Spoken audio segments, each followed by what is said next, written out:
Bueno, y quieren ver cómo es Carla, Carlos, Carlitos, Carlines o lo que sea, Antonelli, pues es esta señora de aspecto lozano. Ahora ya no sé cuál de ellas. Esta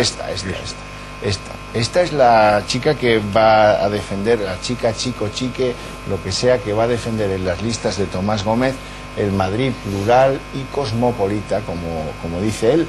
Supongo que, siguiendo esa regla de tres, en la lista de Tomás Gómez habrá un pescador, habrá un tío de Botswana, habrá una señora alasqueña y habrá un buscador de perlas de las Islas Marianas.